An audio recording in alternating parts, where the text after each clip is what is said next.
नबी नबी मेरा नबी, नबी नबी मेरा नबी।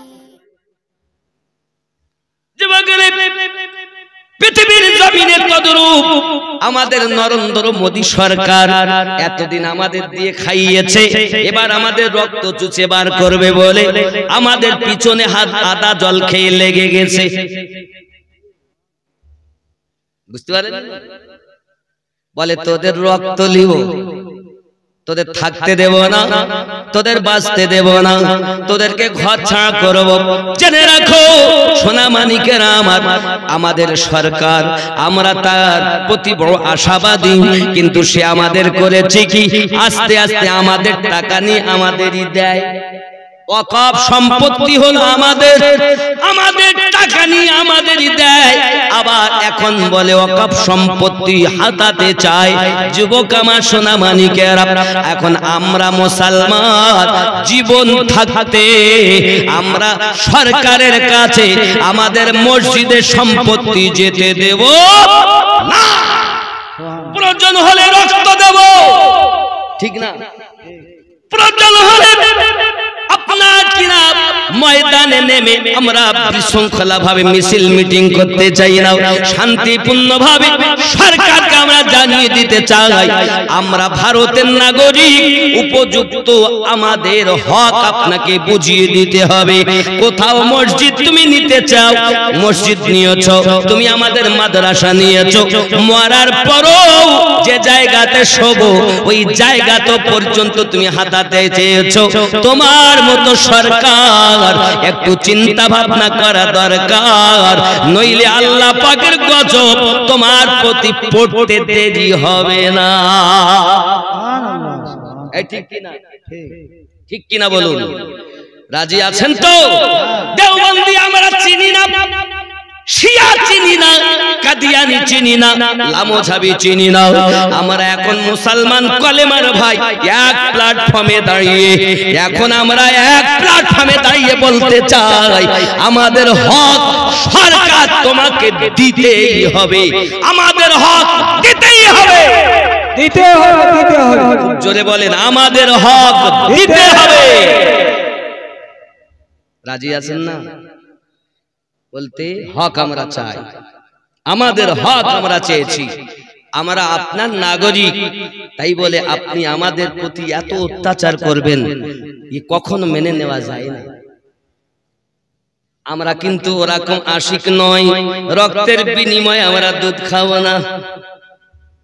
প্রয়োজনে আমরা রক্ত নিতেও পারি, প্রয়োজনে রক্ত দেশের জন্য দিতেও পারি, ঠিক না?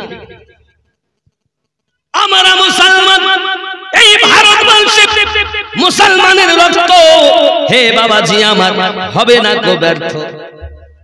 মুসলমানদের দ্বারাতে হে বাবাজি, মুসলিম সমাজের দ্বারাতে ভারতের ভিতর আমরা বুঝতে পেরেছি আমরা হলাম, এই ভারত স্বাধীন হয়েছে যুবকেরা আমার 1947 সালে। এখন ভারত স্বাধীন করেছে কি শুধু হিন্দু, খ্রিস্টান, জৈন, বৌদ্ধ? ভালো করে তলিয়ে দেখেন, মুসলমানরাই করেছে, কিন্তু নামগুলো চেপে দিয়ে তাদের গুলো নাম দিয়ে দিয়েছে।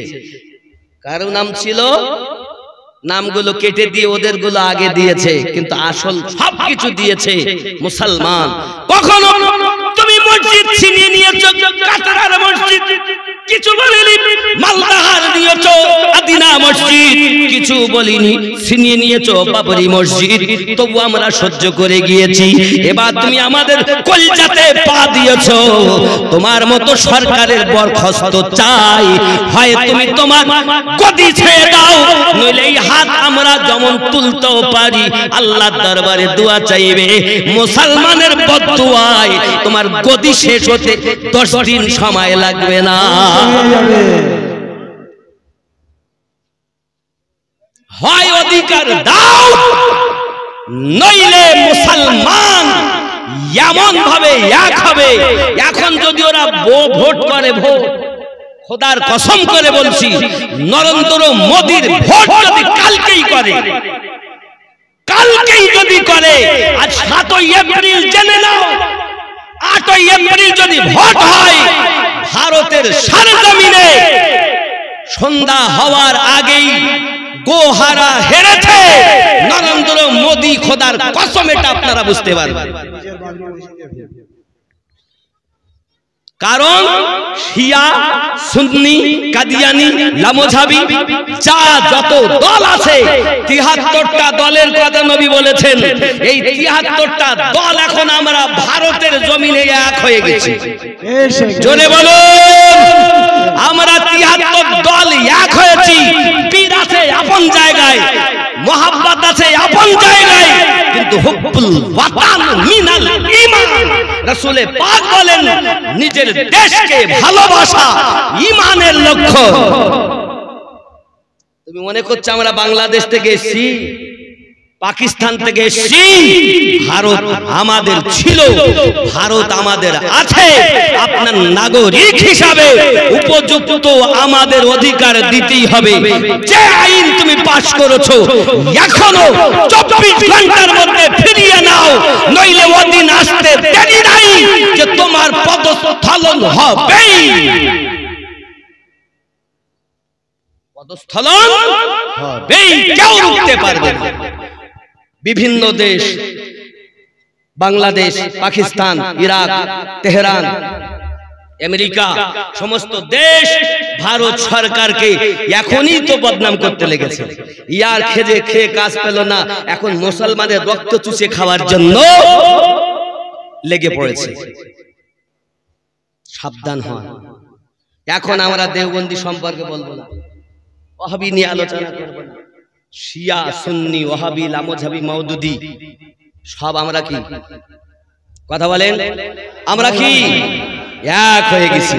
বলুন না ইনশাআল্লাহ। আমরা এখন এক কলেমার ভাই, সবাই এক। জোরে বলুন না ইনশাআল্লাহ। ইনশাআল্লাহ। ও বাবা, তাহলে নামাজ পড়তেও দিবে না। এর আগে বললো বাবা একবার কৃষি আইন পাস করে সে বিল ফেরত দিতে হয়েছে, হয়নি। আসাদুদ্দিন ওয়াইসির মতো একজন বাঘের বাচ্চা আছে বলে সকলের সামনে কাগজটা ছিটতে পেরেছে। ঠিক কিনা? এ আইন মানি না। এ শুধু আসাদুদ্দিন ওয়াইসির কথা নয়, সমস্ত ভারতবাসী মুসলমানের কথা। ঠিক কিনা বলুন? পার্লামেন্টে কাগজকে ধরে এইভাবে ছেড়া অত মুখের কথা নয়। কি মনে করেছেন সচেতন হতে? একটু সামনে আসেন বাপ, জায়গা হচ্ছে না, একটু সামনে আসেন। জিকিরে লা ইলাহা ইল্লাল্লাহ, জোরে লা ইলাহা ইল্লাল্লাহ, লা ইলাহা ইল্লাল্লাহ মুহাম্মাদুর রাসূলুল্লাহ। জোরে বলুন না সুবহানাল্লাহ। নারে তাকবীর, নারে রিসালাত। সংক্ষিপ্ত ইসলাম জিন্দাবাদ, বলুন জিন্দাবাদ। সংক্ষিপ্ত কথা বলি শোনেন। ভারতের সরকারের কাছে আমার আপিল, আমার এই পরামর্শটা মাথায় করে নেবে সরকার। সাবধান করে দিচ্ছি, শুনে নাও।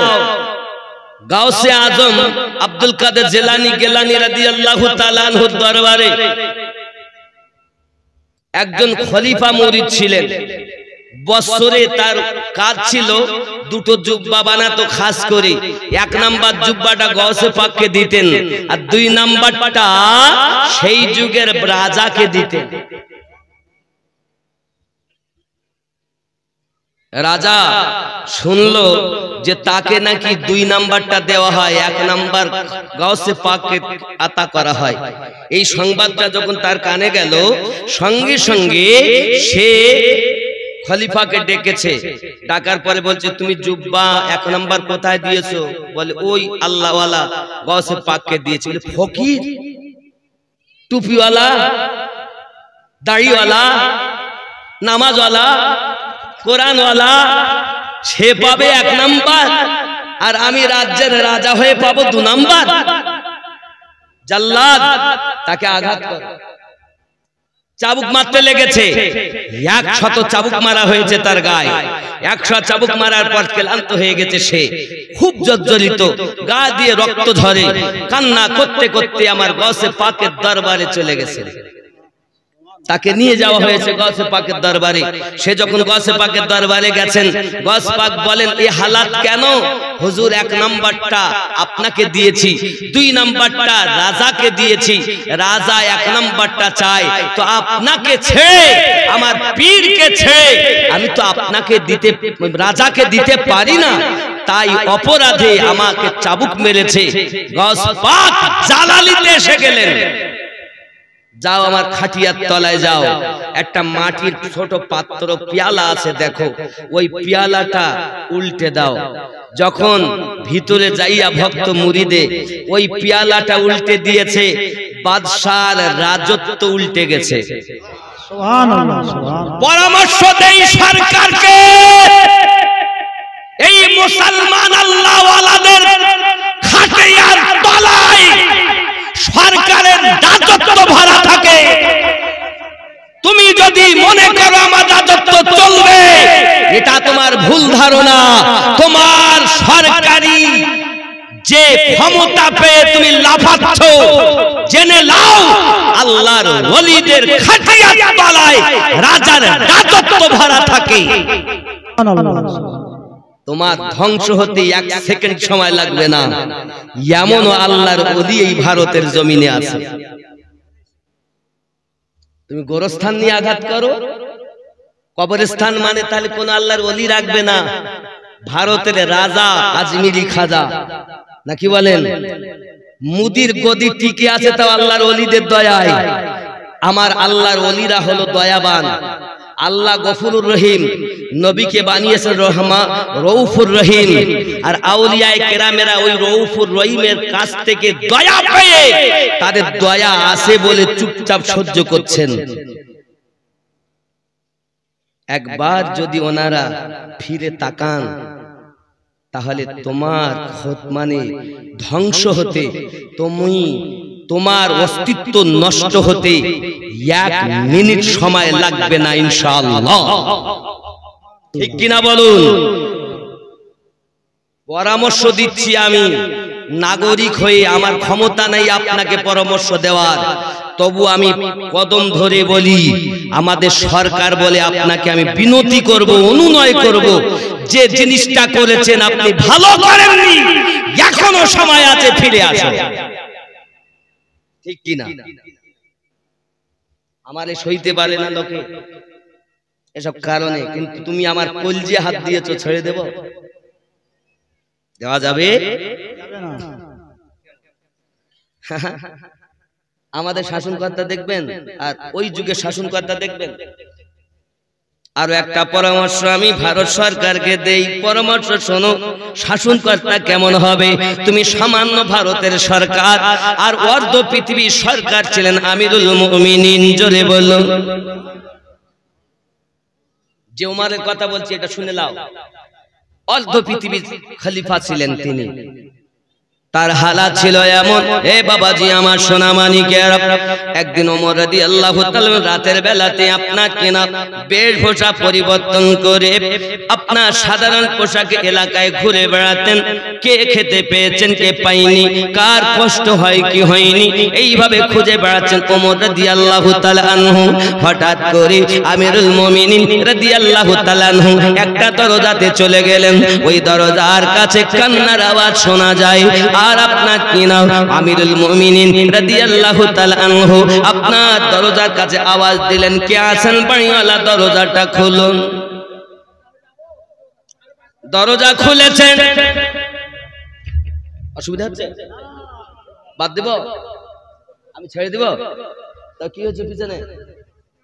ও জোরে বলুন সুবহানাল্লাহ, সুবহানাল্লাহ। জোরে বলুন ইয়া রাসূলুল্লাহ, বাপজি আমার আমিরুল মুমিনিন রাদিয়াল্লাহু তাআলা আনহু এমন সময়তে ভিতরে ঢুকেছেন, ঢুকে দেখেন একজন মহিলা পাশে কয়েকজন বাচ্চা বসে আছে, আর উনুনের উপর একটা হাঁড়ি চাপানো আছে, হাঁড়িটা আপনার নিচে জাল জ্বলতেছে, বাচ্চাগুলো কান্না করতেছে। এমন সময়তে বলছেন মা কি ব্যাপার, এমন হালাত কেন? বাচ্চাগুলোকে জিজ্ঞাসা করতেন এমন হালাত কেন? বলে এই কারণে কাঁদি, আমার 3 দিন ধরে ক্ষুধার্ত। কয়দিন 3 দিন ধরে ক্ষুধার্ত। এই 3 দিন ক্ষুধার্ত থাকি, বাচ্চাগুলো খেতে চায়, আমি মা কোথা থেকে খেতে দেব? আমি খেতে দিতে পারি না, তাই রাস্তা থেকে পাথর কুড়িয়ে এনেছি। ওই পাথরগুলো আপনার হাড়ির ভিতরে দিয়েছি, তাতে পানি দিয়েছি, নিজে থেকে জাল জ্বালাই, ফুটান্ত আওয়াজ হয়। বাচ্চাগুলোকে বলি বাচ্চারা তোমরা একটু শান্ত হও, আমি মা তোমাদের জন্য গোশত রান্না করতেছি। বাচ্চাগুলো কাঁদে আর বলে মা আর সহ্য হয় না, আর সহ্য হয় না।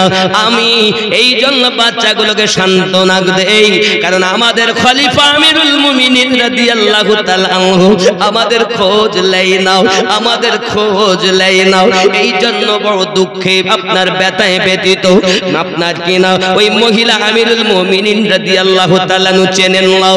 উনি চট করে বাড়ি গেলেন, বাড়ি যাওয়ার পরে আপনার কিনা সরকারি গুদামের ভিতরে যাই আপনার আওয়াজ দিচ্ছেন আসলাম আমিরুল মুমিনিন লাব্বাইক হুজুর বলুন, জলদি করে যত সবজি আছে একটি বস্তার ভিতরে ভরো।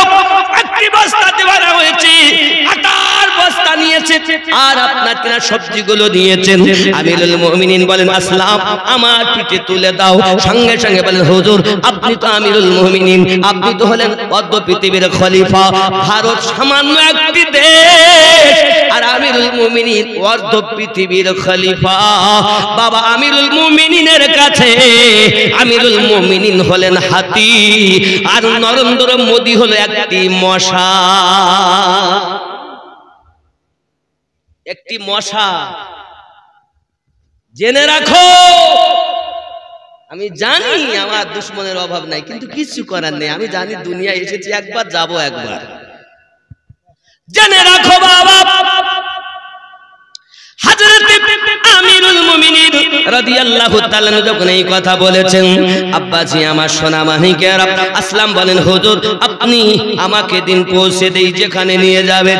না বাবা না, আমার পিঠে তুমি তুলে দাও। এখন আমিরুল মুমিনিন রাদিয়াল্লাহু তাআলা পিঠে উঠিয়ে দিয়েছেন। উনি রাতের বেলাতে ওই দরজাতে যাইয়া বাড়ির ভিতরে প্রবেশ করলেন, নিজ হাতে আটাগুলো ছেনেছেন, নিজ হাতে রুটি বানাইয়াছেন, নিজে রুটি বানাইয়াছেন, সবজি বানাইয়াছেন। বাচ্চাগুলো যে ঘুমিয়ে গেছে তাকে তুলেছেন, বাচ্চাগুলো তুলে নিয়ে আদর যত্ন করে বাচ্চাগুলোকে খেতে দিয়েছেন। রুটিগুলো বানাইয়া ওই মহিলাকে দিয়েছেন, মহিলাও খায়, বাচ্চাগুলো খায়, আনন্দ করে। হে বাবাজি আমার, মহিলাটা বলতে চায় বাবা আমাদের এই রাজ্যের খলিফা ওমর রাদিয়াল্লাহু তাআলা আনহু না হয়ে যদি আল্লাহ আপনাকে খলিফা বানাইতো, রাজ্যটা বড় শান্তিতে চলতো। কিন্তু ওমর খলিফা হয়েছে, 3 দিন ধরে আমাদের খবর লাই না। কিয়ামতের দিন আল্লাহর কাছে তার জন্য জবাবদিহি করতে হবে। আমিরুল মুমিনিন রাদিয়াল্লাহু তাআলা আনহু সংবাদটি শুনে কিছুই বললেন না, শুধু বলতেছেন মা সকালবেলা আপনি ওমর ফারুকের দরবারেতে যাবেন, আমি ওখানে উপস্থিত থাকব, আপনার উপযুক্ত হক আমি দরবার থেকে পূর্ণ করে দেব। সুবহানাল্লাহ সুবহানাল্লাহ। এই আমাদের গ্রামের মেম্বার প্রধান এমএলএ এমপি হলে সে আর মাটিতে পা দিতে চায় না। জেনে নাও অর্ধ পৃথিবীর খলিফার আদর্শ কেমন, এর নাম ইসলাম। এই রাগ করছেন আমার কথা শুনে? এই কথা যখন উনি বললেন, মহিলাটা দেখলেন খুব ভালো কথা, খুব ভালো মানুষ। ওমর যদি খলিফা না হয়ে আপনি হতেন তাহলে রাজ্য ভালো চলতো। ওমর রাদিয়াল্লাহু তাআলা বললেন সকালবেলা আসবেন দরবারে, আমি উপস্থিত থাকব, খলিফার কাছ থেকে আপনার উপযুক্ত হক বুঝিয়ে দেওয়া হবে। জোরে বলুন সুবহানাল্লাহ। মহিলাটা সকালবেলা দরবারে গেছে, আর যাইয়া দেখছেন গদিতে বসে আছেন রাতের বেলা যে লোক আমার বাড়ি আটার বস্তা মাথায় করে নিয়ে নিজে হাতে রুটি বানাইয়া আমার বাচ্চাগুলোকে খাইয়ে দিয়েছেন, সেই মানুষটি সিংহাসনে বসে আছে। মহিলাটা লজ্জায় মাথা নিচু করে কান্না শুরু করে দিয়েছেন। আমি যে রাতের বেলা বলেছিলাম যে ওমর আপনি না হয়ে, মানে খলিফা ওমর না হয়ে আপনি যদি খলিফা হতেন তাহলে রাজ্য ভালোভাবে চলতো। 3 দিন আমাদের খোঁজ নেয় না, কিয়ামতের দিন আল্লাহর কাছে তাকে জবাবদিহি করতে হবে। এখন এই মুখ আমি ওমরকে দেখাবো কেমনে? জেনে নাও, ক্ষমতা পেয়ে ক্ষমতার জোরে জুলুম করো তুমি কমজোরদের উপরে। জেনে নাও আমরা কোন ধর্মের মানুষ, আমাদের খলিফা বাবা কেমন ছিলেন। হে যুবক, আদর্শ কত সুন্দর। আমিরুল মুমিনিন রাদিয়াল্লাহু তাআলা আনহু মহিলাকে ডেকেছেন, মা তুমি আমাকে মাফ করে দাও, আর আমি আপনার কাছে ক্ষমা চাই এই কারণে যে আমি ব্যস্ততার কারণে 3 দিন তোমাদের খবর নিতে পারিনি। তার জন্য কিয়ামতের দিন আমার জন্য আল্লাহর কাছে ফয়সালা দিও না, বিচার দিও না। কিয়ামতের কঠিন আযাব থেকে আমাকে রেহাই দেওয়ার জন্য আল্লাহর কাছে ফরিয়াদ করো। বলো মা, তোমার যা হক আমি আমিরুল মুমিনিন বুঝিয়ে দেই, শুধু কঠিন দিনে শাস্তি থেকে আমি যেন রেহাই পাই, এটাই হলো তোমার কাছে কামনা।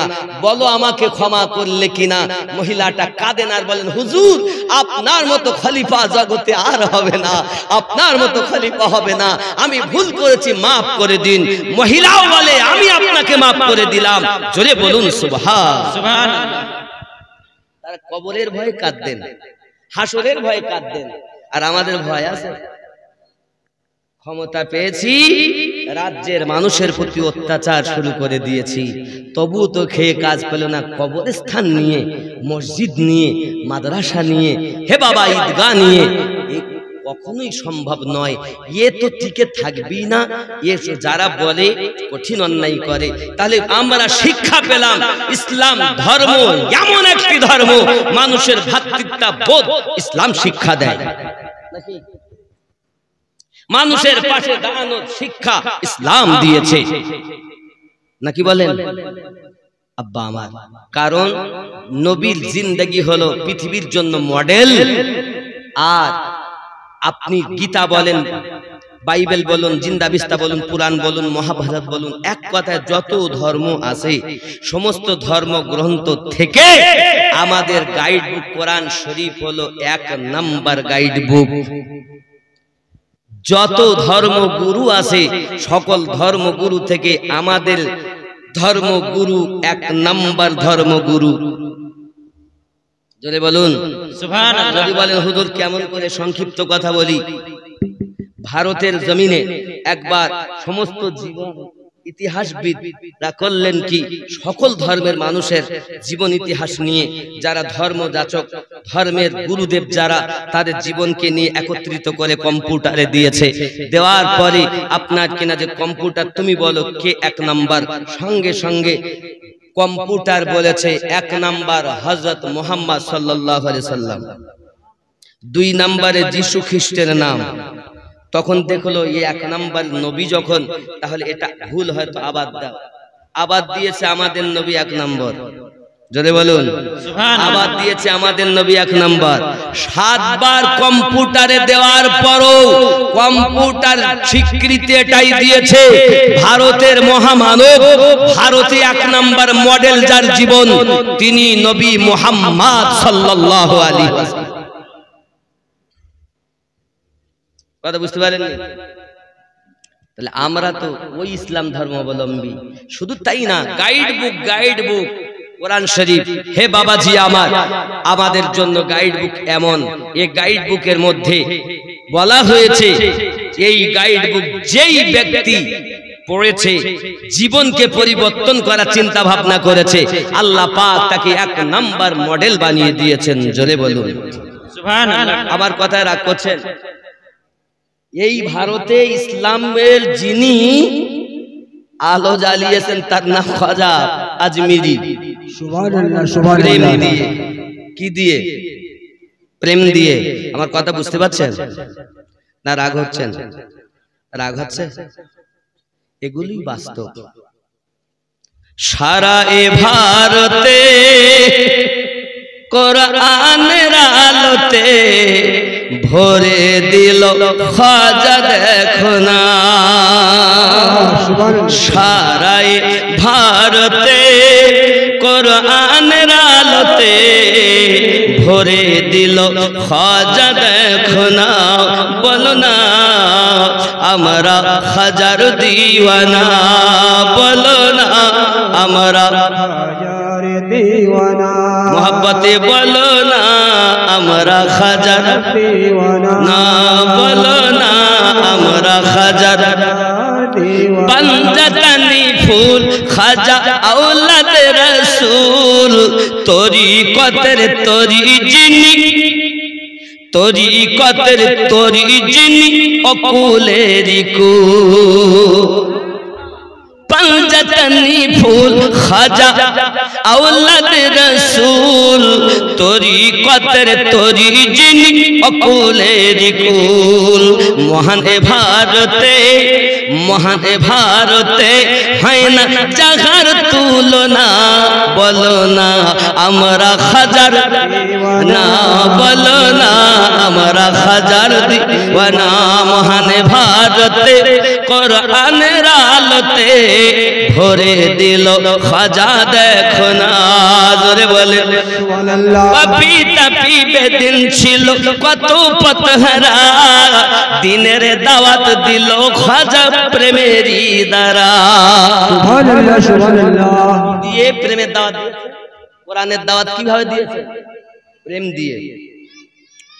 পাপি তাপি বেদিন ছিল কত পথহারা, দিনের দাওয়াত দিল খাজা প্রেমেরই দ্বারা। দেখায় কারামত, দেখায় কারামত, বিলায় যত দয়া করুণা। বলো না আমরা খাজার দিওয়ানা, বলো না আমরা খাজার দিওয়ানা। মহান ভারতে কোরআনের আলোতে ভরে দিল খাজা দেখো না। জোরে ভাবে সুবহানাল্লাহ। নামাজ রোজা ভারতে মসজিদ আজাদ পেয়েছি দিন ইসলাম খাজার অবদান। খাজার অবদান। ঠিক না বাবা? বেশ। মসজিদে আজান হচ্ছে খাজার অবদান। নামাজ রোজা, নামাজ রোজা এ ভারতে মসজিদে আজাদ পেয়েছি দিন ইসলাম খাজার অবদান। আলিয়া রহমান কয়, আহমদ মামিনুদ্দিন কয়, হয়ে যাও ইশকেতে ফানা, বলো না আমরা খাজার দিওয়ানা। হবে তোমার সন্তানের থেকে বেশি, তোমার পিতা মাতা থেকে বেশি, পৃথিবী মানুষের থেকে বেশি, এমন কি তোমার জেদ থেকে বেশি নবীকে যদি প্রেম না করো, লা ইউমিনু, তুমি মুমিন নও। হাদিসে নবী সহিহ বুখারী কিতাবুল ঈমান 15 নম্বর হাদিস থেকে এটাই আমরা বুঝতে পারলাম, জানের থেকে বেশি নবীকে প্রেম করে যে পাক্কা ঈমানদার হলো। ঠিক কিনা? দলিল দিয়ে নবী চেনা যায় না, দিল দিয়ে নবী চেনা যায়। সুবহানাল্লাহ। দলিল পাওয়া যায় না, দিয়ে নবী পাওয়া যায়। কথা বুঝতে পারছেন নাকি? আল্লাহ দলিল দিয়ে পাওয়া যায় না, আল্লাহ চিনতে গেলে ভালো একটা মনের প্রয়োজন। ঠিক কিনা বলেন? তাহলে আমরা বলেছি লা ইলাহা ইল্লাল্লাহ। যারা বলছেন বক্তব্য আমার শুনছেন, সব রকম শ্রোতা আছেন, আমি আপনাকে একটা কথা বুঝাই। আজ পর্যন্ত আপনারা বুঝেছেন যে লা ইলাহা ইল্লাল্লাহ কোথাতে বলবো? আল্লাহ আমাদেরকে সৃষ্টি করেছেন মানুষ, কিসে সৃষ্টি করেছেন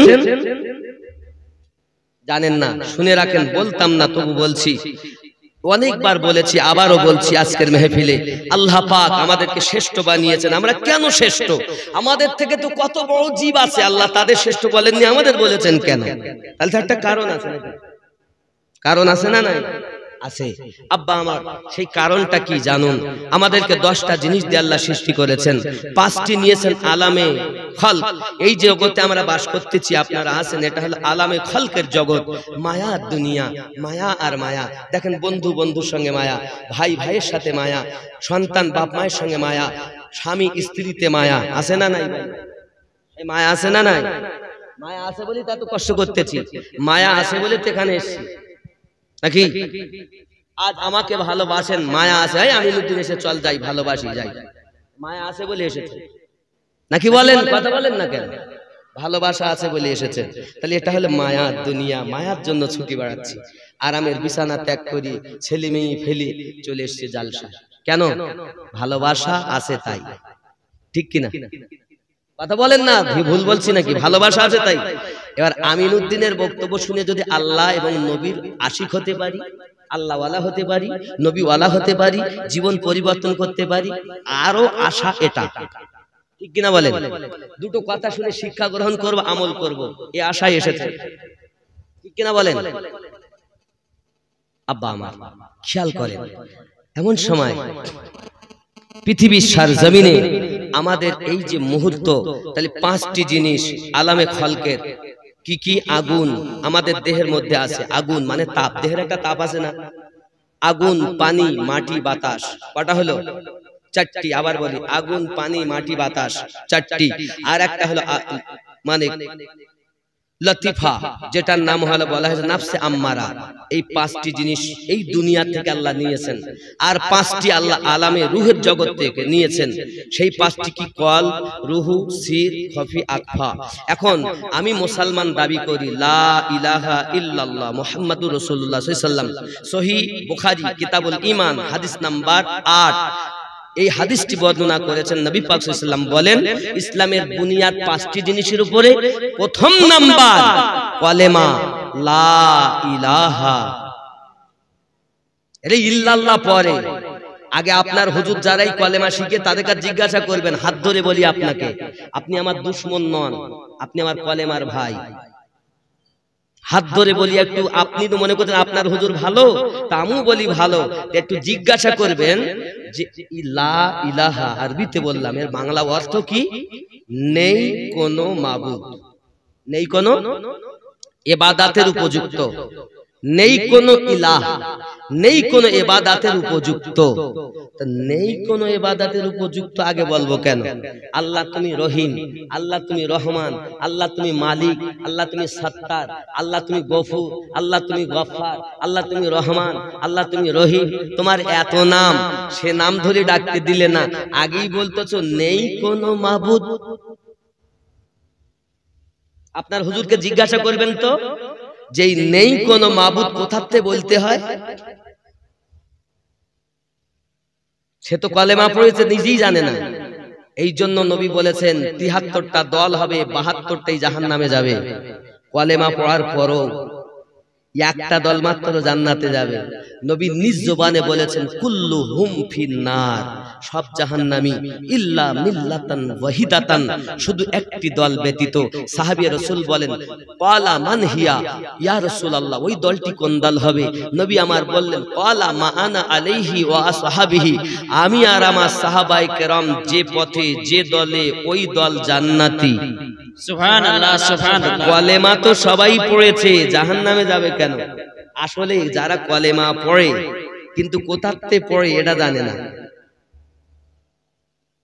ও জানে না কলেমা পড়তে, তাই পড়ে লা ইলাহা, নেই কোনো ইলাহা, নেই কোনো মাবুদ আল্লাহ ছাড়া, ইল্লাল্লাহ, আল্লাহ ছাড়া, ইল্লাল্লাহ, আল্লাহ ছাড়া।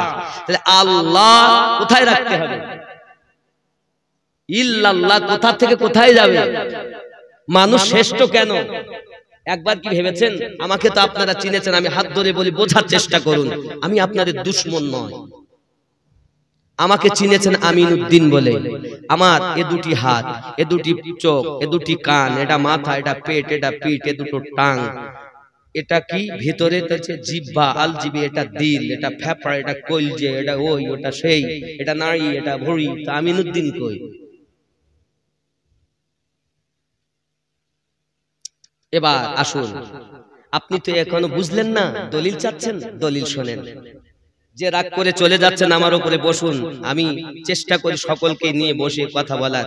আব্বা আমার কোরআনুল মাজিদ সূরা আল আরাফ আয়াত নাম্বার 178 আপনার 89 78 79 এই আয়াতে আল্লাহ স্পষ্ট করেছেন কোন মানুষদের জন্য আল্লাহ পাক, খেয়াল করুন আয়াতটি আপনাদের কাছে তুলে ধরে আমি আপনার বর্ণনা দিতেছি। বাবা কোরআনুল মাজিদের 7 নাম্বার সূরা আল আরাফ আয়াত নাম্বার 100 আপনার 78 আল্লাহ পাক বলেন বিসমিল্লাহির রহমানির রহিম মান ইয়াহদিল্লাহু ফাহুয়াল মুহতাদি।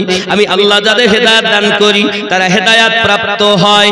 ওয়া মান ইউদ্লিল, আর আমি আল্লাহ যাদের পথভ্রষ্ট করি ফাউলাইকা হুমুল খাসিরুন, তারা ক্ষতিগ্রস্তদের অন্তর্ভুক্ত। সূরা আল আরাফ আয়াত নাম্বার 178। আমি যেখানেই যাই ঘুরে ওখানেই আসবো, আমি যদি নাম মিলাতে পারি তো বলবো কেন? যেখানেই ছোট বাপ ঘুরে তোমাকে খোটায় আসতেই হবে, যেখানেই যাবে প্রেমের কাছেই আসতে হবে। ও যুবক সোনামানিকেরা, এখন এই কোরআন মাজিদে আল্লাহ পাক আল্লাহ তাআলা বলেন আমি যাদের পথভ্রষ্ট করি তারা ক্ষতিগ্রস্তদের অন্তর্ভুক্ত। আল্লাহ পাক বলেন বিসমিল্লাহির রহমানির রহিম ওয়া লাকাদ জারানা লি জাহান্নামা কাসীরাম মিনাল জিন্নি ওয়াল ইনস। আমি আল্লাহ পাক আল্লাহ তাআলা জিন জাতের জন্য এবং মানব জাতের জন্য আপনার কিনা জাহান্নাম সৃষ্টি করে রেখেছি। আয় আল্লাহ পাক আল্লাহ তাআলা আপনি কেন জাহান্নাম সৃষ্টি করেছেন? আল্লাহ পাক আল্লাহ তাআলা বলেন লাহুম কুলুবুল্লাহ ইয়াফকাহুনা বিহা। আমি আল্লাহ পাক তাদের অন্তর দিয়েছি, অন্তর দিয়ে তারা চিন্তা ভাবনা করে না। কোরআন শরীফ বুঝতে পারছেন? আবার ভালো করে বুঝুন, অনেকে ঘটনা শুনবেন, অনেকে দলিল শুনবেন, সব রকমই বলি, রাগ করছেন নাকি? খুব ভালো করে বোঝুন এ বাবাজি আমার। আল্লাহ পাক আল্লাহ তাআলা বলেন ওয়ালাহুম আয়ুনুল্লাহ ইবসিরুনা বিহা। আমি আল্লাহ পাক আল্লাহ তাআলা তাদের কর্ণ দিয়েছি, আমি আল্লাহ পাক তাদের চোখ দিয়েছি, চোখ দিয়ে দেখো দেখে না। আল্লাহ পাক বলেন ওয়ালাহুম আযানুল্লাহ ইয়াসমাউনা বিহা। আমি আল্লাহ পাক তাদের কর্ণ দিয়েছি, কান দিয়ে তারা শোনে না। চোখ আছে, চোখ দিয়ে দেখো দেখে না, কান দিয়ে শোনো শোনে না, মন দিয়ে চিন্তা ভাবনা করে না। উলাইকা কাল আনআম, তারা হলো চতুষ্পদ জন্তু, বালহুম আদাল, তার থেকেও নিকৃষ্ট। হে বাবাজি আমার গাছওয়াহারি রাহমাতুল্লাহ আলাইহি বারবার বলতে বালহুম আদাল, তোমরা এক কাজ করো উলাইকা কাল আনআম, হয় তোমরা মানুষ হয়ে কবরে যাও নইলে পশু হয়ে কবরে যাও। যার আল্লাহ পাক আল্লাহ তাআলা মন দিয়েছে, মন দিয়ে চিন্তা ভাবনা করে, চোখ দিয়েছে, চোখ দিয়ে ভালো জিনিসটা দেখার চিন্তা ভাবনা করে, কান দিয়ে ভালো জিনিসটা শোনার চিন্তা ভাবনা করে, তারা প্রকৃত জান্নাতি হবে। আর যারা চোখ থাকার পরও দেখে না, কান থাকার পরও শোনে না, দিল থাকার পরও চিন্তা ভাবনা করে না, আল্লাহ পাক বলেছেন উলাইকা কাল আনআম, তারা হলো চতুষ্পদ জন্তু। চতুষ্পদ জন্তু বলতে হাতির কটা ঠ্যাং, হাতির পা কটা, ঘোড়ার পা কটা, কুত্তার পা কটা, শুনে নাও। আল্লাহ যদি চতুষ্পদ জন্তু বলে ক্ষান্ত হতেন তাও নাই নিজেকে মনে করতাম কুত্তা। আমি আমিনুদ্দিনকে যদি আমার প্রিয় দরবারের কুত্তাও ভাবে তাও আমি ধন্য হতাম, কিন্তু আমার আল্লাহ পাক আল্লাহ তাআলা চতুষ্পদ জন্তু বলে কিন্তু থামেননি। কোরআন শরীফ সূরা আল আরাফ আয়াত নাম্বার 178 আছে। এই দলিল শুননেওয়ালা, এতদিন কার কাছে দলিল শুনেছো? এবার শুনে নাও। যুবকেরা হযরত রাসূল করিম সাল্লাল্লাহু আলাইহি ওয়াসাল্লাম স্পষ্ট করে বলে দিয়েছেন বাবা সোনামানিকেরা আমার, গাউসওয়াহাদি রাহমাতুল্লাহ আলাইহি স্পষ্ট করে বলেছেন, বারবার উনি বলতেন হয় মানুষ হইয়া কবরে যাও নইলে পশু হয়ে কবরে যাও। উলাইকা কাল আনআম, তারা হলো চতুষ্পদ জন্তু। এখন আল্লাহ পাক আল্লাহ তাআলা বলেছেন চতুষ্পদ জন্তু। এখন আমি আমিনুদ্দিনকে যদি কেউ বলে সিংহের বাচ্চা,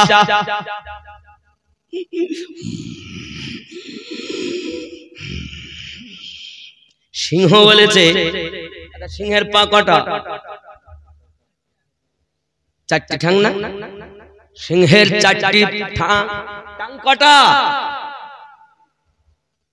ছাগলের। আল্লাহ তো বলেছেন চতুষ্পদ জন্তু, উলাইকা কাল আনাম। উনি তো বলেননি ছাগল, গরু, ভেড়া, কুত্তা, হাতি, বাঘ, এ তো বলেননি, উল্লেখ করেননি। উনি বলেছেন চতুষ্পদ জন্তু। তার মানে কুত্তাও হতে পারে, ছাগল হতে পারে, ভেড়াও হতে পারে, ঘোড়াও হতে পারে, সিংহ হতে পারে, বাঘ হতে পারে। সিংহের বাচ্চা বললে আনন্দ করে, আর কুত্তার বাচ্চা বললে দুঃখ করে। তা সিংহের পাও চারটা, আবার কুত্তারও পা চারটে। তা তুমি সিংহ বললে আনন্দ করো, কুত্তা বললে রাগ করো? আল্লাহ পাক এখানে থামেননি। আল্লাহ পাক তার থেকেও নিকৃষ্ট বলেছেন। কি বলেছেন? বাল হুম আদাল। কোরআন শরীফ। তার থেকেও নিকৃষ্ট কারা? বাবা, চতুষ্পদ জন্তু থেকেও খারাপ কারা? আল্লাহ পাক বলেছেন তারা যাদের মন দিয়েছি চিন্তা করে না, চোখ দিয়েছি দেখে না, কান দিয়েছি শোনে না। অপর জায়গায় সূরা আল বাকারায় আল্লাহ পাক বলেছেন খাতামাল্লাহু আলা কুলুবিহিম। আমি আল্লাহ পাক, আল্লাহ তাআলা বাবা আমার আল্লাহ পাক বলেন তাদের কলবে আমি আল্লাহ মোহর মেরেছি। ওয়া আলা সামইহিম, আমি আল্লাহ পাক তাদের কর্ণে মোহর মেরে দিয়েছি। ওয়া আলা আবসারিহিম, চোখে পর্দা দিয়েছি। আল্লাহ পাক আল্লাহ তাআলা তাদের কলবে রোগ দিয়েছেন। বাবা, এই সোনা মানিকেরা পর্দা দিয়ে দিয়েছেন। তাদের মন আছে কিন্তু কলবে পর্দা আছে, চোখ আছে চোখে পর্দা আছে, কান আছে আল্লাহ বলেন ঠসা করে দিয়েছি, বহরা করে দিয়েছি, কালা করে দিয়েছি। যারা কান থাকার পরও কালা, চোখ থাকার পরও অন্ধ, দিল থাকার পরও চিন্তা ভাবনা করে না, তারাই হলো জাহান্নামী। আল্লাহ পাক বলেন ওয়ালাকাদ জারানা লি জাহান্নামা কাসীরাম মিনাল জিন্নি ওয়াল ইনস। তাদের জন্য আমি আল্লাহ পাক জাহান্নাম তৈরি করে রেখেছি। এখন যদি আপনি জান্নাতে যেতে চান তাহলে দিল দিয়ে সুন্দর চিন্তা ভাবনা করে নেন। আপনি যদি জান্নাতে যেতে চান ভালো জিনিসটা কান দিয়ে শুনে নেন। আপনি যদি আপনার ভালো জিনিস দেখতে চান চোখ দিয়ে ভালো জিনিসটা দেখে নেন। এই ভালো জিনিস বলতে কি? আল্লাহ ওয়ালাদেরকে দেখো, নামাজিকে দেখো, পরেজগারকে দেখো, হে বাবা আল্লাহর কাবা দেখো, এই চোখে নবীর রওজা দেখো, এই চোখে আল্লাহর কালাম দেখো। কারণ আল্লাহ ও নবীর সঙ্গে সম্পর্ক যুক্ত যারা, এই চোখ দেখবে তারা। নাকি কোরআন মানবো না? এই কথা বলেন না কেন? আব্বা ভালো একজন মানুষ হও বাবা, মনটা ভালো করো। এই মন যাদের আল্লাহ দেওয়ার পরও চিন্তা ভাবনা করে না, এরা কি? চতুষ্পদ জন্তু। কে বলেছেন? আল্লাহ। আমার হুজুর ওয়াহারি এর জন্য বারবার বলতেন মানুষ যেদিন মানুষ হবে সেদিন মানুষ আল্লাহ পাবে রে, নইলে পশু হয় মারা যাবে। উলাইকা, আল্লাহ পাক বলতেন না উলাইকা কাল আনআম।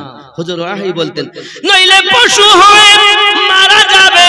ইহা কোরআনে শোনা যায়, আমি তুমি দাও গো পরিচয়। আল্লাহুম্মা সাল্লি মাওলানা মুহাম্মদ ওয়া আলা আলি সাইয়্যিদিনা মাওলানা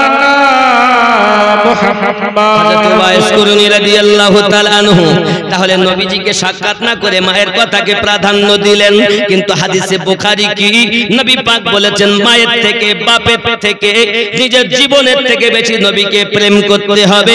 ওই ব্যক্তি হলো ঈমানদার। হে বাবা, উবাইস নবীকে ভালোবাসেন না তাহা নয়, মায়ের হুকুমটাকে পালন করার জন্য উনি চলে এসেছিলেন।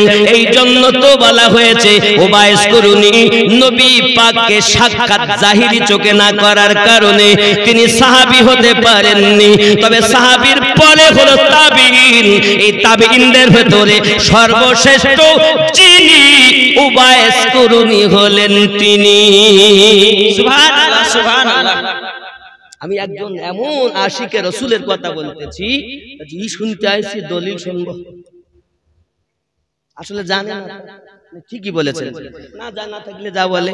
আব্বাজি আমার সোনা মানিকের, যার প্রেম আমার নবী করেছেন, যাকে আমার যার সম্পর্কে নবী সংবাদ দিয়েছেন, তিনি হলেন উবাইস করুনি। হে যুবকেরা, আমার নবী নবী পাক সাল্লাল্লাহু আলাইহি সাল্লাম এই কথাও বলেছেন মায়ের কদমের নিচে জান্নাত, যেটা আমি প্রথম উঠেই হাদিস শরীফ থেকে দেখিয়েছি, আপনার মিশকাত শরীফ ও সহিহ মুসলিম শরীফ থেকে দেখিয়েছি। মনে আছে? আপনাদের কাছে আমার অনুরোধ, উবাইস করুনি রাদিয়াল্লাহু তাআলা বাড়িতে আপনার এসে গেছেন, এমন সময়তে মায়ের খেদমত করতে, ও বাবাজিরা আমার, রাসূল করিম সাল্লাল্লাহু আলাইহি ওয়াসাল্লাম বলে, আয় আমার সাহাবী শোনো, আমার জুব্বাটা তার কাছে পৌঁছে দেবে। কিতাবে এর মধ্যে এসেছে উবাইস করুনি রাদিয়াল্লাহু তাআলা আনহু নবী পাকের প্রেমের পাগল, আরো জোরে বলুন সুবহানাল্লাহ। এখন নবী পাকের প্রেমের পাগল হইয়া উনি আপনার শুনেছেন উহুদের প্রান্তরে নবী আমার যুদ্ধে গেছেন, ওনার দন্দান মোবারক শহীদ হয়ে গেছে। বাবা, জান্নাতে একটা পাহাড় যাবে, ওই পাহাড়টার নাম হলো উহুদ পাহাড়। আল্লাহ পাক যদি আপনাকে কখনো মদিনায় নিয়ে যায়, আপনি মদিনা মনোয়ারায় যাবেন, মসজিদ নববীর সম্মুখ থেকে আপনি খেয়াল করবেন লাল ছা রঙের একটা পাহাড় দেখা যায়, ওই পাহাড়টা হলো উহুদের পাহাড়। আমার নবী নিজেই ঘটনা দিয়েছেন, ওই উহুদ পাহাড়টা জান্নাতে যাবে। সুবহানাল্লাহ সুবহানাল্লাহ। আব্বাজি আমার, খুব ভালো করে আপনি বুঝুন বাবা, এই উহুদ পাহাড়টা আমার আল্লাহ পাক আল্লাহ তাআলা এমন উহুদের পাহাড়ে আমার নবী যুদ্ধ করতে গিয়ে নিজের দন্দান মোবারক শহীদ হয়ে গেছেন। এই শহীদ হয়ে যাওয়ার পরে প্রিয় নবী সাল্লাল্লাহু আলাইহি ওয়াসাল্লাম, বাবা আমার, যখন আপনার দন্দান মোবারক শহীদ হয়ে গেছেন, উবাইস করুনি রাদিয়াল্লাহু তাআলা আনহু দিল চোখে আপনার কিনা দেখতে পাচ্ছেন। আপনি হয়তো বলবেন, আমিনউদ্দিন ভাই, দিল চোখে কি কখনো দেখা যায়? খোদার বান্দা আল্লাহর কসম করে আপনাকে বলি, হাত ধরে পায়ে ধরে বলি বাবা, অবশ্যই দেখা যায় রে বাবা। আপনি যদি নামাজে চলে যান, নামাজে যাইয়া যখন আপনি প্রেম করবেন, রাসূল আমার হাদিস শরীফে বলেছেন, তুমি আল্লাহর ইবাদত করার জন্য দাঁড়িয়েছো, মনে করো আল্লাহকে তুমি দেখতেছো।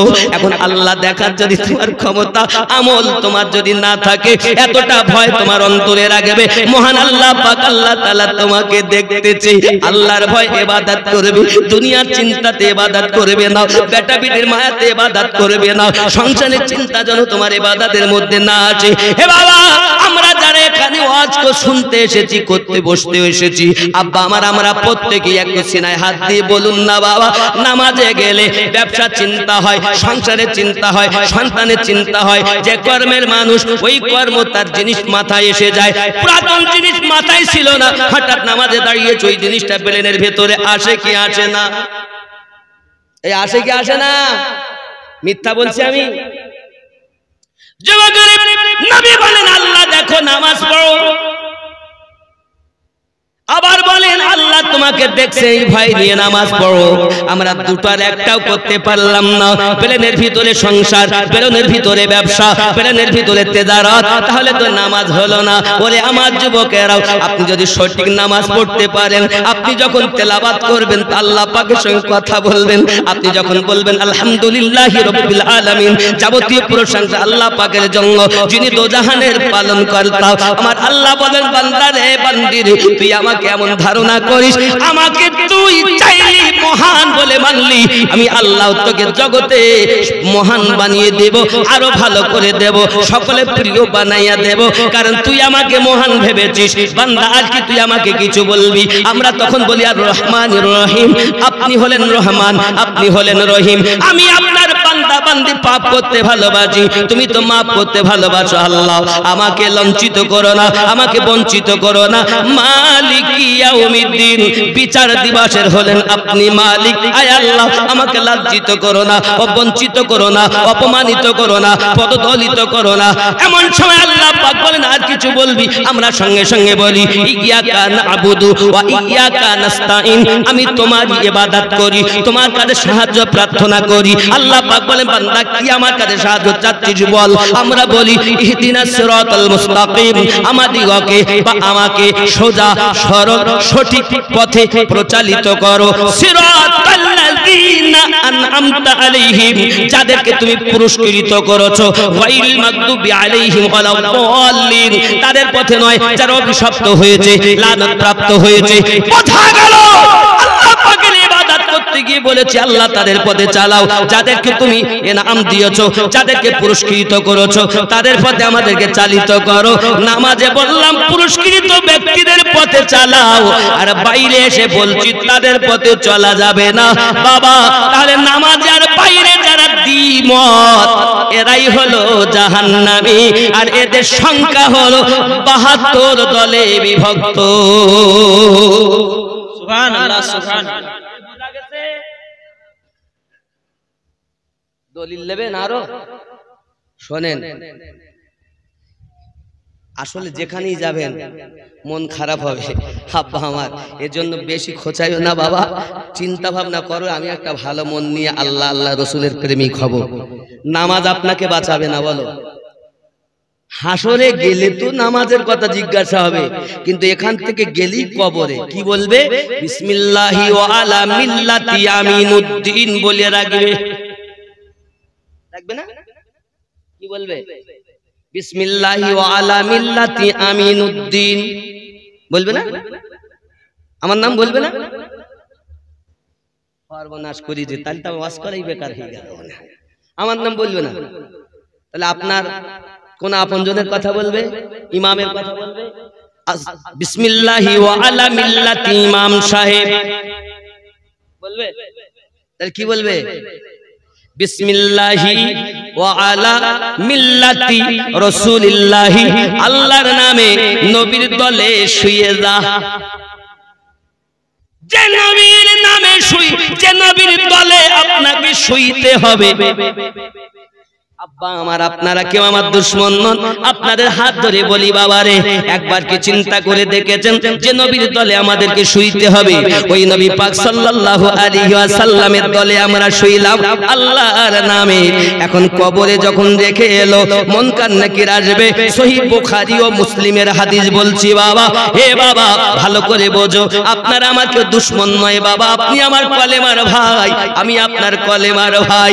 কিতাব প্রমাণ করে, সহিহ বুখারী ও মুসলিম, ওই কবরে একটি মাত্র প্রশ্ন হবে। অন্য কিতাব বলেছে 3টি প্রশ্ন হবে। আপনি যে বুখারীর কথা শুধু বলেন, ওই বুখারী শরীফ খুলে দেখবেন। আপনি আপনার হুজুরের কাছে জিজ্ঞাসা করুন, আমিনুদ্দিন ভাই বলে গিয়েছিল বুখারী শরীফে ও মুসলিম শরীফে কবরে একটা প্রশ্নের কথা আছে। যদি কথাটা আপনার হুজুর জানা থাকে বলবে, আর যদি না জানা থাকে আমাকে বলবেন। আমি যদি দেখাতে না পারি আমার একটা হাত কেটে আপনাকে দেব। কথা বুঝতেছেন যুবকেরা আমার? বুখারী মুসলিমে লেখা একটি প্রশ্নের কথা। এখন প্রশ্ন হলো, ওই একটি প্রশ্নটা কি? প্রশ্নটা হলো এই, মা কুনতা তাকুলু ফি হাক্কি হাযার রাজুলিন মুহাম্মাদিন সাল্লাল্লাহু আলাইহি ওয়াসাল্লাম। সহিহ বুখারী শরীফের হাদিস।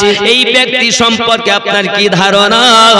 তাকুলু, দুনিয়ায় থাকাকালীন নবীকে কি ধারণা করতে?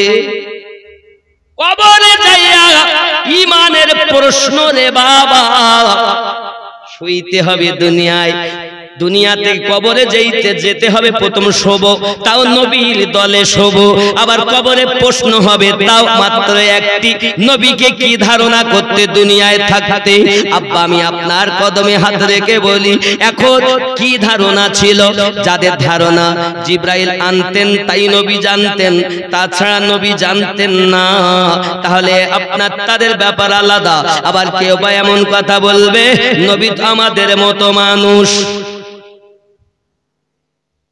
ঈমানের প্রশ্ন বলো, প্রথমেই আকীদার প্রশ্ন, সহিহ বুখারীর কথা। এখন কবরে যাইয়া ঈমান আকীদার প্রশ্ন। আব্বা আমার, আমি বলবো না মনে করেছিলাম, তবে আপনি যখন একবার খোঁচা দিয়েছেন দলিল শোনেন। যেখানেই যাবেন 72 দলের উপরে যাবে। যুবকরে আমার সোনা মানিকেরা, আমি আপনাদের অনুরোধ করব, একটি কথা হলো এটাই, এখন নবী সম্পর্কে ধারণাটা কি ছিল? এটাই যদি বুখারীর হাদিস হয় এবং হাদিসটি সহিহ সহিহ সহিহ তাই যদি হয়, তাহলে আমি আপনাকে বলতে চাই কি ধারণা করতেন নবীকে। আমরা যারা সুন্নি, আমরা বলি মা কানা ওয়া মা ইয়াকুন, দুনিয়া শুরু থেকে শেষ পর্যন্ত আল্লাহ যাকে জ্ঞান দিয়েছেন তিনি আমাদের নবী। নবী নিজ ইচ্ছায় কিছু বলতেন না, নবী যেটা বলতেন ওটা আল্লাহর বলাতে বলতেন। আল্লাহ কোরআন শরীফে বলেন ওমা ইয়ানতিকু আনিল হাওয়া ইন হুয়া ইল্লা ওয়াহিয়ুন ইউহা। আল্লাহ পাকের নবী বলেন আপনাকে আমি নিজ ইচ্ছায় কিছু বলেন নাই, আমি যাহা বলি আল্লাহর বলাতে বলি। সুবহানাল্লাহ সুবহানাল্লাহ। কি বললেন? এ তো দলিল। আর আপনার মৌলবি আপনাকে বলেন নবী আঙ্গাম হতো। নবী জিবরিল আনতেন তাই জানতেন। যুবক পায়ে ধরে বলি জিবরাইল আমিনও যার কলেমা পড়তেন তিনি আমাদের নবী। আকীদা ঠিক করো, আকীদা ঠিক করো। কবরে মানুষ হয়ে যাবে তো জান্নাত পাবে। নবী আমার বলেন আপনাকে আমি প্রেমের কথা আর একটা বলি বাবা, দুনিয়ায় যে নবী এসেছেন 570 খ্রিস্টাব্দে, এটা তো মানে 570 খ্রিস্টাব্দে নবী আসেননি? নবী এসে আমাদের জন্য কেঁদেছেন, ইয়া উম্মতি উম্মতি বলে আল্লাহর কাছে ক্ষমা চেয়েছেন। আমি আপনাকে বলতে চাই বাবা, দুনিয়া এসে নবী কেঁদেছেন, 63 বছর নবী আমাদের জন্য কেঁদেছিলেন। আজও মদিনার মাটিতে কাঁদতেছেন। যে নবী আমাদেরকে ভোলেন না, ওই নবীকে আমরা অন্তরে গাঁথতে পারলাম না। গেতেছি তো কেমন? নবী আমাদের মতো মানুষ ছিলেন, কাজ হবে? গাতেনি না, গেতেছি। কেন? ইউটিউবে দেখে আমরা মুক্তি হয়েছি। 3 মাসে মুক্তি, 6 মাসে মুক্তি। আপনি যদি মনে করেন নামাজ পড়বো, আল্লাহকে মানবো, তা আল্লাহ মানতে গিয়ে বলবো, কেউ বলবে আল্লাহ 1, কেউ বলবে আল্লাহ 3, কেউ বলে 37 কোটি দেবতা আল্লাহ। তাহলে আল্লাহ কোরআনটা একটু পড়ি। তা বলে আল্লাহর কোরআন এক শ্রেণীর লোক এসে বলবে ওয়ালাউ দাল্লিন পড়ো, দলিন পড়ো। আর এক শ্রেণী এসে বলে না দলিন হবে না, জলিন হবে। বলছে না? তাহলে কোরআনটা ঠিক করে পড়তে দেন এই মৌলবীর দল, ঠিক না? মনে করতে যে নামাজটা পড়ি অন্তত। তাহলে নামাজটা কে বলছে এক কাজ কর, বুকি কেনে হাত বাঁধ। আর এক শ্রেণী এসে বলছে এই কেনে হাত বাঁধ। আমি 4 রকমের লোক দেখেছি, তাই বলতে মক্কা এবং মদিনাতে। আর এক শ্রেণী বলতে এই কেনে বাঁধ। আমি মক্কা মদিনায় দেখি এই তো 3 শ্রেণী গেল। আর এক শ্রেণী তারা বাদেই না, ছেড়ে দিয়ে পড়ে। আচ্ছা আপনারাই বলুন, দলিল বলো সবার কাজ আছে, সবাই বলে দলিল দেব, আর সবাই নিজ নিজ দায়িত্বে গ্যারান্টি সহ বলতে আমি হক পথে। যারা এইখানে বাদে তারাও বলতেছে আমি হক দ্বিমত। যারা এখানে এইভাবে বাদে তারাও বলে হক, যারা এখানে বাদে তারা বলে হক, আর যারা মোটে বাদে না তারাও বলে হক। এখন আপনি কি করবেন বলেন? পড়তে তো দিবেন আপনি। নামাজও ঠিক করে পড়তে দেন এই মৌলবীর দল। দোষ আপনাদের না, দোষ আমাদের। আব্বা আমার কথাটা ক্লিয়ার করব। তবে আমি যেহেতু মসজিদের উন্নতি কল্পে জলসা, আল্লাহর ঘর মসজিদে নামাজ হবে, এমন কোন ব্যক্তি আছেন বাবা 1000 টাকা মসজিদে দিবে? হবে বাপ? কি নাম? রফিকুল, মকিতুল শেখ, নারে তাকবীর। আরো জোরে কি নাম বাবা? কাসিমউদ্দিন মল্লিক 1000 টাকা, রফিকুল শেখ 1000 টাকা। নারে তাকবীর, নারে রিসালাত, নারে রিসালাত, নারে তাকবীর। আব্বা আমার আর একটু হয় না, একটু আসে মসজিদের জন্য, আমার জন্য বলি আল্লাহর ঘরে ইবাদত করব। এই খাতা নিয়ে বসেন আব্বা। আদি যেই কটা 12টা হয়ে যাচ্ছে, এত বেশি লেট করা যাবে না। হুজুর নিয়ে আসেন। আমি জানি যে আপনারা কি না আব্বা? বড় বহিন ফাতেমা। আল্লাহ দাতুরা থেকে এসেছেন, আল্লাহ কবুল করেন। দেখেন আপনারা সব প্রেমিক বাপ, মোহাব্বতী মানুষ, আপনারা নামাজি মানুষ, কোরআনওয়ালা মানুষ, আল্লাহওয়ালা মানুষ।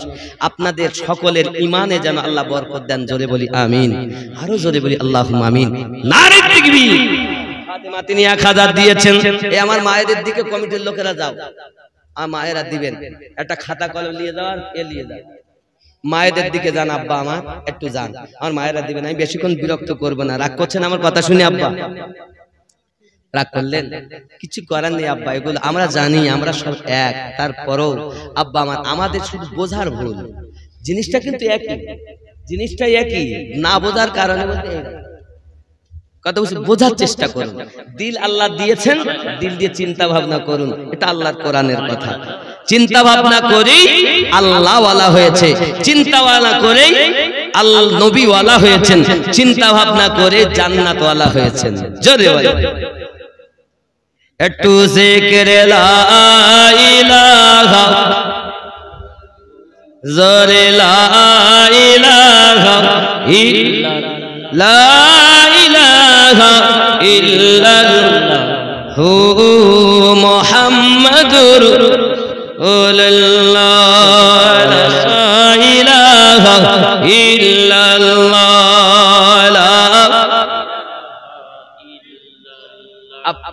এই দেখেন আমার বাপ দিয়ে এনেছে কি নাম, নুরুল হুদা, 1000 টাকা।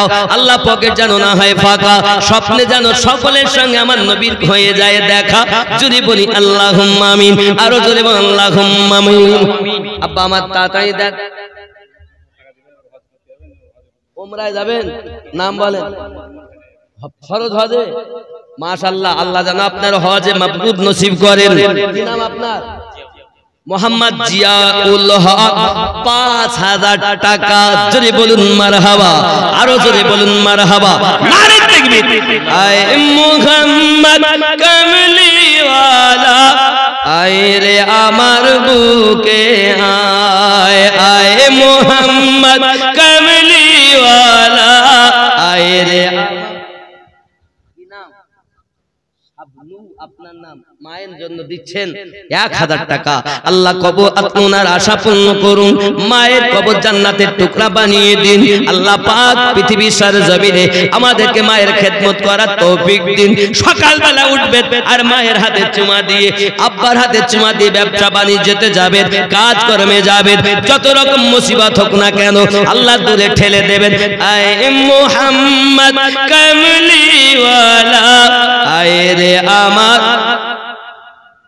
মোহাব্বতে, আয় মুহাম্মদ কামলিওয়ালা, আয় রে আমার বুকে আয়, বুকে আয়। এ কথা বলতে পারবেন না?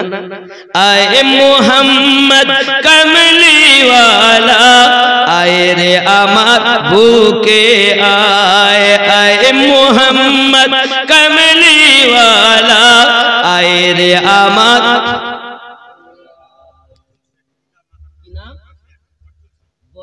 শেখ আব্বা এবং মায়ের নামে 5000 টাকা দিয়েছেন, আল্লাহ কবুল করে নিন। আল্লাহ দিতে পারবে। বাবা চলে যাবেন, টাকা যা পারেন দেবেন, বঞ্চিত হবেন না কেউ। 1000 মোহাম্মদ সাজু 1000 টাকা, উনি আব্বা মায়ের নামে দিয়েন 5000 টাকা। নারে তাকবীর, আল্লাহু আকবার, নারে তাকবীর, আল্লাহু আকবার। কবর ঢাকা, আপনাদের যে কবর ঢাকা খাঁচা, মানে ওই যেটা আপনার লাশ নিয়ে যাওয়া যেটা হয়, তা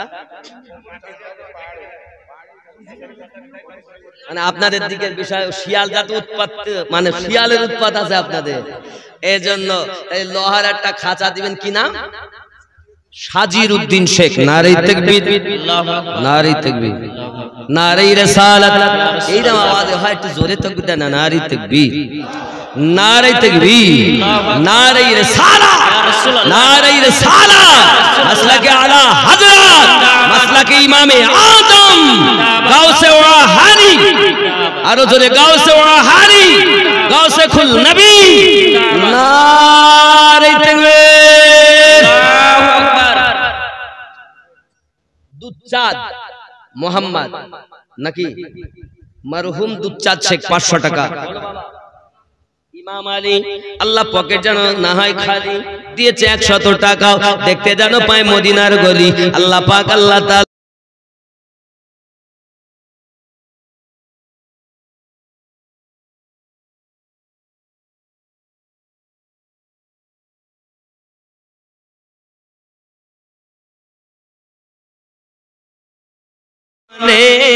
শান্তি দাও গো কলি যায়, আয় মুহাম্মদ কামলিওয়ালা, আয় রে আমার। আরো অন্তরে নবী আসবেন অন্তরে নবী গাথার কথা আল্লাহ বলেছেন আন-নাবিয়্যু আওলা বিল মুমিনিনা মিন আনফুসিহিম সূরা আহজাব আয়াত নাম্বার 6 আল্লাহ বলেছেন প্রত্যেক মুমিনের জানের থেকে আরো নিকটে নবীর নিকটে জানের থেকে আরো নিকটে আছেন নবী এই জন্য তো বলে আয়ে মুহাম্মদ কামলি আলা আয়ে রে আমার আল্লাহর কথা সূরা আহজাবে মেহরুল শেখ মায়ের নামে 5000 টাকা আল্লাহ পাক পকেট যেন না হয় ফাঁকা মায়ের কবর জান্নাতের টুকরা বানিয়ে দিন আরো জোরে বলুন আমিন আয়ে মুহাম্মদ কামলি আলা আয়ে রে আমার আপনারা বলবেন না রাগ করছেন আয়ে মুহাম্মদ কামলি আলা আয়ে রে আমার ফকির দরবেশ বাদশাহলি তুলিতে সেই ফুলের কলি ফকির দরবেশ বাদশাহলি তুলিতে সেই ফুলের কলি কাঁধে নিয়ে ভিক্ষা ঝুলি কাঁধে নিয়ে ভিক্ষার ঝুলি বাস করে গো গাছতলায় আয়ে মুহাম্মদ কামলি ওয়ালা আয়ে রে আমার আয় গরিব বলে নেই না কে হো গরিব বলে নেই না কে হো কোলে নীল হালিমায় আয়ে মুহাম্মদ কামলি ওয়ালা আয়ে রে আমার জোরে বলুন না ইয়া রাসূলুল্লাহ ইয়া রাসূলুল্লাহ মেহরুন শেখ 5000 বললাম মেহরুন মেহরুল আমি রুন মনে করছি মহিলা মনে করছি মেহরুল শেখ আর কেউ নাই আব্বা 5000 10000 20000 লুৎফুল হক তার আব্বা মা এবং স্ত্রীর নামে 5000 টাকা নারী তাকবীর আল্লাহু আকবার নারী রিসালাত রাসূলুল্লাহ আমার মায়েদের সেই ভান্ডারে টাকা ঢোকে না গো 1000 টাকা তো মায়েরা দিবে তো আপনারা যাচ্ছেন না একটু মসজিদের জন্য বলেছি আব্বা আমার দিতে পারেন আসুন কে আছেন আল্লাহর ঘর মসজিদের জন্য দিবেন 1000 2000 5000 10000 500 200 100 যে যা পারেন সব অংশীদার হন ইমামউদ্দিন সাহেব 1000 টাকা নারী नबी नबी मेरा नबी नबी नबी मेरा